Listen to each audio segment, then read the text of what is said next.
Manuela Veloso, qual é o mote da sua vida e como é que ele foi alterado nesta pandemia? Portanto, eu agora trabalho em casa e vou dizer que, de facto, não foi fácil mudar depois de 30 muitos anos de trabalhar fora, de vir para casa, porque uma pessoa em casa está sempre a pensar, vou lavar roupa, vou cozinhar qualquer coisa, vou limpar qualquer coisa. E, portanto, foi difícil mudar o trabalho para casa. O meu segredo foi, no fundo, de arranjar um cantinho onde era o meu cantinho de trabalho e realmente passar a estar naquele sítio, em vez de estar a pensar que estava em casa. E isso realmente é o que eu faço atualmente, estamos em casa. Só digo mais uma coisa, uma das grandes preocupações que eu tive é que realmente eu tenho uma equipa de 40 pessoas agora, e foi ver se a minha equipe trabalhando de casa estava realmente bem. Portanto, criei muito mais reuniões virtuais dos diretores e depois para cada projeto, todas as semanas, e, portanto, organizei muito mais as oportunidades para uma pessoa se encontrar virtualmente, para não nos sentirmos tão isolados, quer dizer, e, portanto, acabamos por ter mais momentos de nos vermos do que realmente até às vezes quando estamos no gabinete. A pergunta que lhe ia fazer a seguir era, vindo dessa área, como é que viu a ciência, a inteligência artificial especificamente, na forma como o mundo lidou com esta pandemia? Ficou surpreendida, estava à espera, achou que ia ser muito menos rápido a responder? Como é que foi? Muito interessante. Realmente eu acho que se tem que perceber uma coisa, nesta pandemia, esta questão das reuniões virtuais com vídeo, portanto com imagem, nós nem nos apercebemos bem do que está por trás, no fundo, a permitir isto. E realmente aqui não é muito inteligência artificial, o que está por trás é imensa comunicação, engenharia, security, portanto segurança, tudo, telecomunicações. É incrível a parte da engenharia que está por trás, porque no fundo, como é que é possível haver reuniões? Nós temos reuniões aqui no banco, às vezes com centenas de pessoas, todas com as suas caras no ecrã, em tempo real, quer dizer, isto não é uma coisa de inteligência artificial, não é? Isto é telecomunicações, isto é sistemas, isto é desenvolvimento de software, isto é uma infraestrutura enorme na parte de computação, que é formidável, eu levo a dizer aqui, apreciem a engenharia, a computação, não é propriamente necessariamente um processamento de dados, não é propriamente uma inteligência artificial, isto não tem inteligência, não sumariza as nossas conversas automaticamente, não está a processar o nosso texto, está a permitir que isto tudo se aconteça. Portanto, o que eu acho é que aqui é um tributo enorme à engenharia de computação, uma coisa absolutamente fora de série, e não só a engenharia de computação, mas a engenharia de comunicação, como é que isto acontece. Eu estou nos Estados Unidos. Exato. Nós somos um exemplo disso agora, não é? É formidável e acho que é preciso perceber, e quando nós falamos com as nossas crianças e perceberem que, que esta engenharia, a telecomunicação, a maneira de propagar informação é uma área fascinante, e não é só, digamos, o deep learning, ou não é só a inteligência artificial, a infraestrutura. Eu acho formidável, eu levo a olhar para este Zoom e a pensar, meu Deus, o que está por trás, uma maravilha. Como é que acha que a inteligência artificial e sobretudo a ciência de dados e de análise de dados, não é, que está no fundo na base da inteligência artificial, pode ainda evoluir mais a partir de agora? Ou seja, que áreas é que nós, com este vírus e com esta nova forma de viver, desenvolvemos que vão ser aproveitadas para o resto da nossa vida?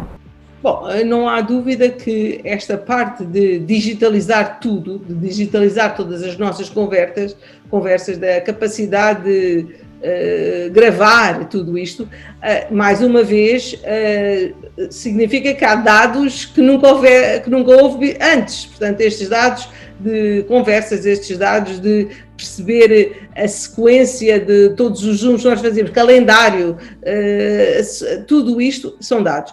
Portanto, o que acontece é que penso que vai haver uma capacidade muito maior de ter assistentes que são capazes não só de processar eventualmente esses dados todos, mas lembrarem-nos, o que é que eu falei com a Catarina da última vez, e ter sumários deste tipo de informação. Portanto, são no fundo a capacidade para ter mais agentes que possam processar informação digital e apoiar o funcionamento da pessoa desse ponto de vista. Então, eu estava a perguntar que evolução é que a inteligência artificial podia ter a partir de agora? Portanto, no fundo, mais uma vez, é uma questão de ter mais dados e, em particular, agora ter dados relacionados com interações virtuais. Portanto, abre uma gama de dados que não existia propriamente anteriormente. Mesmo, por exemplo, aqui penso num serviço como o banco onde nós estamos. Portanto, agora as interações com os clientes são, eventualmente, não só telefone, não só e-mail, mas também Zoom. Agora temos mais dados, muito mais dados, visto que está tudo digitalizado. Acho que não há uma outra perspectiva, digamos, do que a inteligência artificial irá ser diferente, a não ser esta perspectiva de facto, haver muito mais dados de outra natureza, portanto, dados de encontros virtuais, dados digamos, também de sequência de calendário e de, portanto, basicamente é esse que é a grande diferença agora, porque em termos de trabalho tudo funciona, digamos, da mesma maneira, as pessoas continuam a fazer as suas atividades, só que está eventualmente muito mais destas reuniões e destas interações está digitalizada, está virtual, e daí que os agentes, a inteligência artificial possa mais fazer uso dessa informação. Exato. Que muita gente usa a inteligência artificial como uma espécie de uma palavra papão, não é? Que não é exatamente muito próxima de nós, ou seja, que é sempre um pouco relacionada com robotização e etc. Mas a verdade é que já há muitos usos para o utilizador comum de que as pessoas nem sequer se apercebem, que são tipo quase como se fossem naturais. Que usos podem ser esses e que usos podem ser desses alargados? Portanto, realmente, começando com a busca da Google, nós estamos rodeados de muitos usos de inteligência artificial, não é? Portanto, desde os mapas, os caminhos, no fundo, no mapa, não é só realmente a geração dos caminhos. Pensemos todos que já imaginou que todos os mapas do mundo estão representados, algures, como mapas, como grafos, como estruturas, e eventualmente se nós queremos ir a um restaurante no fim do mundo, no meio do Alentejo, também dá um caminho para lá. Portanto, não é só a existência, eu posso usar, é a escala, é o que se consegue fazer. E pensar, e o que é interessante, por exemplo, com esta coisa do Waze ou do Google Maps ou de qualquer outro sistema, é de facto pensar como abrir os horizontes das pessoas em termos de onde se pode ir. Atualmente nós podemos ir a qualquer sítio, que basta entrar, digamos, o endereço no Waze ou no Google Maps, e eventualmente temos um caminho para ir para lá. Antigamente, há poucos anos, a menos que se tivesse um mapa Sim. Que se tinha que comprar desse sítio longínquo, não é?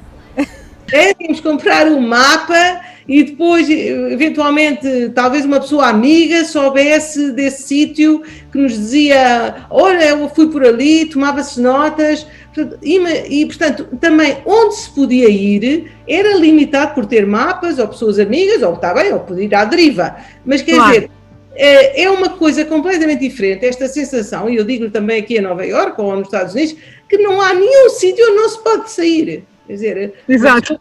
É formidável esta noção, tornou-se, como a Catarina estava a dizer, natural, pensar de uma maneira completamente diferente. Pode ser a todo lado, não interessa.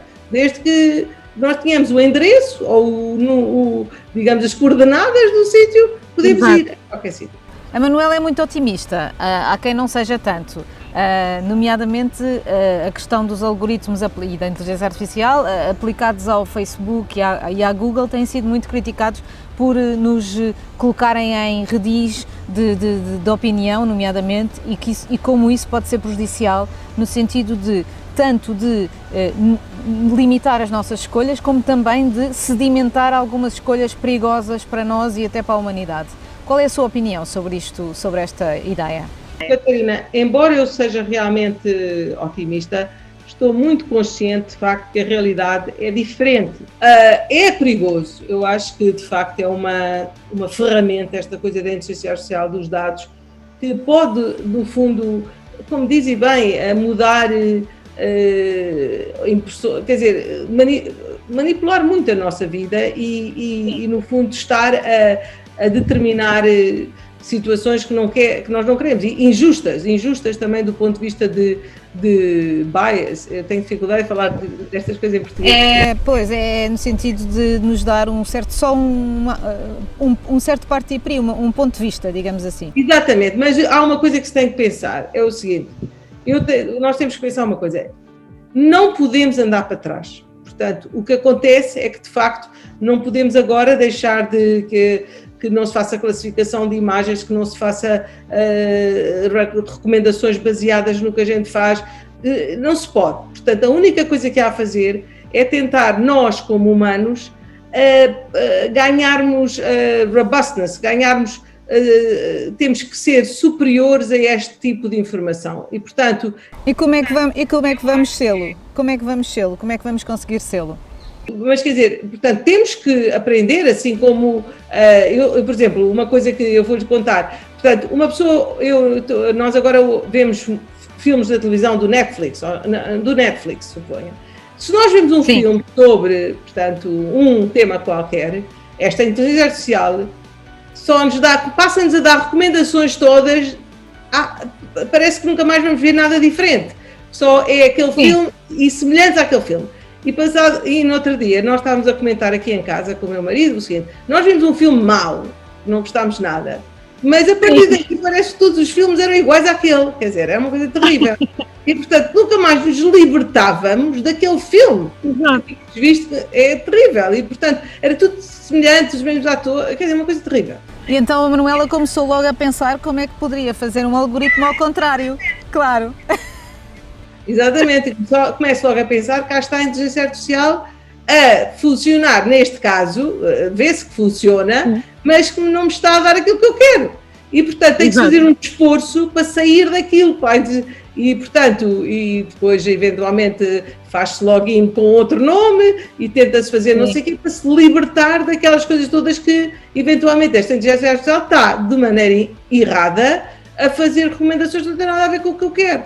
Portanto, mas é verdade porque nós somos, no fundo, um fruto da nossa própria atuação, dos nossos próprios dados e, sabe, é como também, quando no Natal se faz compras, eu compro ferramentas para este, eu compro livros para aquele e levo o ano inteiro a receber anúncios de ferramentas que já não preciso, não quero.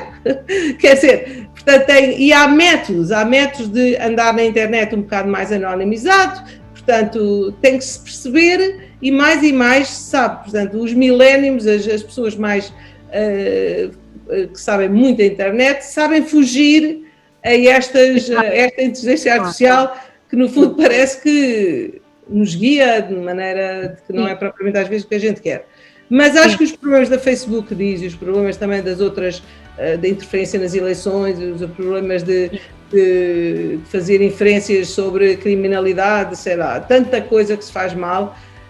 O que é facto é que nós não nos podemos fechar os olhos a isso e tem que se arranjar maneira de regular isso, regulamentar, porque eu só digo uma coisa final aqui que é importante nós também percebermos. Quando uma companhia, portanto, desenvolve um novo remédio, também não se pode pôr o remédio não é permitido ir para ser vendido ao público sem haver um dado controle, portanto, de ver se realmente aquele remédio não faz mal às pessoas, pronto. Nós, em inteligência artificial, não temos controle nenhum, quer dizer, portanto, qualquer pessoa pode pôr uma app no nosso telefone, qualquer pessoa pode fazer um software para qualquer coisa, isto é o Wild West, digamos, no fundo é bastante, não é controlado, não é regulamentado, nós agora temos mais regulamentação e no fundo no futuro terá que haver uma maneira de não diminuir a capacidade das pessoas criarem coisas novas, mas tentar filtrar as coisas que poderão ter mau uso, enfim. Uma das propostas era, por exemplo, o controle dos algoritmos, ou seja, haver uma espécie de cofre forte onde se pudessem revelar as escolhas que os algoritmos fazem. Exatamente, mas não podemos deixar de pensar que isso tem que acontecer de uma maneira ou outra, mas estamos muito na infância de tudo, no fundo isto é tudo muito no princípio, mas vai ter que haver uma maneira de regulamentar isto tudo, regular, controlar, mas não há dúvida que se nós pensarmos bem, mais uma vez, são os humanos que estão a fazer mau uso da inteligência artificial e não tem nada a ver com a inteligência artificial. Tem a ver é que é uma nova ferramenta e mais uma vez são as pessoas, são os humanos que fazem mau uso, não é propriamente, não temos nenhum algoritmo que aprendeu ele próprio de gerar um outro algoritmo para mau reconhecimento de caras, não. Aqueles são, a inteligência artificial é no fundo usa os dados eventualmente, mas também tem que ser controlada pelas pessoas, porque são as pessoas que desenvolvem a inteligência artificial. Portanto, há um bocadinho, só para acabar, há um bocadinho de pensar que a inteligência artificial é uma coisa, mas a inteligência artificial não é nada. A inteligência artificial é o que as pessoas querem que seja. Nós não somos, como o Herb Simon dizia, não somos espectadores nesta coisa da inteligência artificial, não existe por si. Nós somos atores, nós temos que realmente, o futuro é o que nós queremos que o futuro seja. Não pode ser assim tão desprendido pensando que a inteligência artificial existe por si. Não sei pelas pessoas. Isso leva-me à minha pergunta seguinte, que é muito básica, que é como é que a Manuela se começou a interessar por estas coisas dos robôs e da inteligência artificial? Eu tenho uma paixão por esta área, mas eu nunca li livros de ficção científica, nunca fui uma pessoa a pensar no Asimov e não sei, nos robôs, nada. Mas eu, quando estive em Portugal, quando era estudante em Portugal, portanto, no princípio dos anos 80, estive envolvida com a minha tese de mestrado numa digitalização e automatização de uma fábrica em Portugal, uma fábrica de produção de materiais de cozinha, não interessa. Era uma fábrica em que convidaram a universidade, um grupo da universidade, e eu era a estudante envolvida neste projeto, a automatizar, por exemplo, as encomendas, a digitalizar todas as peças, as listas de peças, tudo.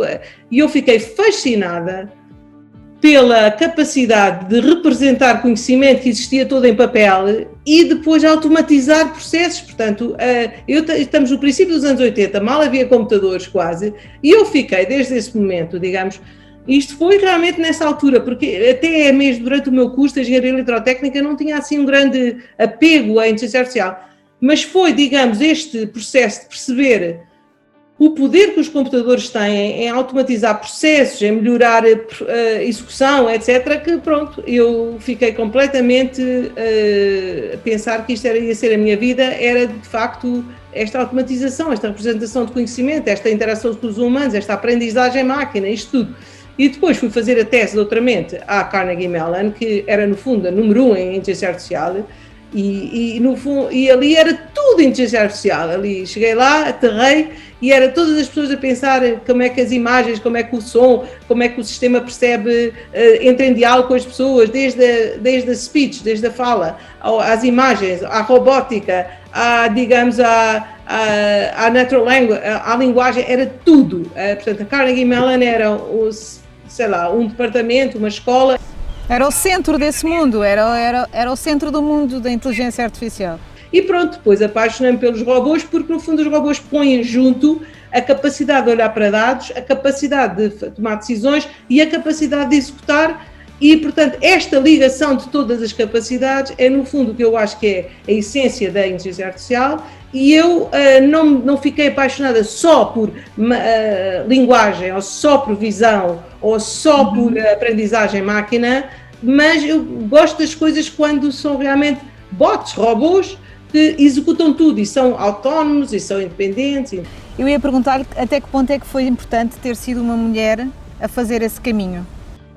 Eu, por acaso, acho que sendo mulher, não é uma questão de ter feito muita diferença, mas acho que de facto é interessante pensar que eu pude ter este caminho como mulher também tão bem sucedido, porque nos Estados Unidos, aqui não é, quer dizer, em termos de profissão, quando uma pessoa funciona bem, não interessa se é mulher, se é homem, acho que suportam o sucesso eventualmente profissional e científico igualmente.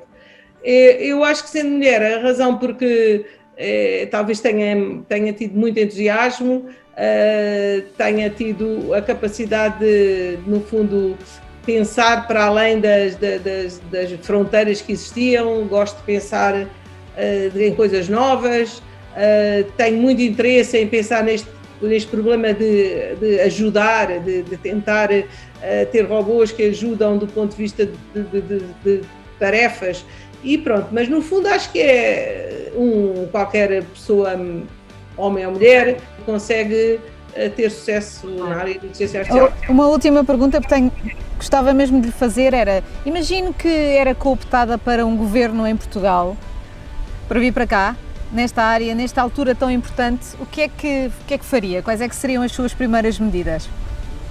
Olha, eu não me importava. Quer dizer, não me importava.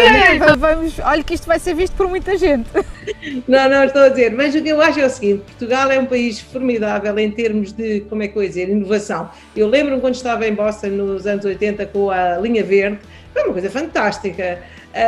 Aquilo de pensar que em Portugal nós íamos por estas autoestradas, na altura era só uns, e que podíamos ter automaticamente o carro passar por ali e saber que passava, aquilo naqueles tempos foi para mim, estando aqui nos Estados Unidos e uma revolução de pensamento, claro, em termos de engenharia, em termos de informação e pagava automaticamente.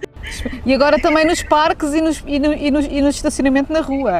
É uma coisa incrível, eu ainda estou maravilhada, não sei quem será aquele gênio que fez exatamente, mas eu ainda estou, ao fim destes anos, maravilhada com a linha verde, com a Via Verde, como é chamada agora, com a Via Verde em Portugal. Acho que é uma coisa formidável. E portanto, eu acho que Portugal tem esta capacidade, e sendo um país pequeno, acho que podia-se automatizar muito mais coisas, podia-se usar os computadores para aumentar a eficiência.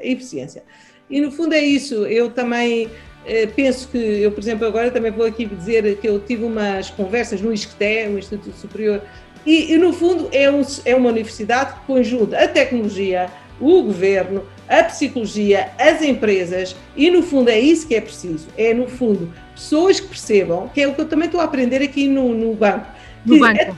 Exatamente, que a tecnologia é para ser aplicada a pessoas, a problemas de natureza social, de natureza empresarial, que é para produzir resultados. E, no fundo, a tecnologia não é só para ir a Marte, os drones, e não é só para melhorar quer dizer, essa parte também mas essa parte é a engenharia. Mas é esta parte toda que envolve a atividade social, que envolve a atividade empresarial, que em Portugal era interessantíssimo de resolver. Portanto, em termos do governo, uma associação muito, muito forte entre a tecnologia e o mundo empresarial era formidável. Tentar trazer esta tecnologia toda para aumentar a produtividade e para inovar a produtividade da parte empresarial.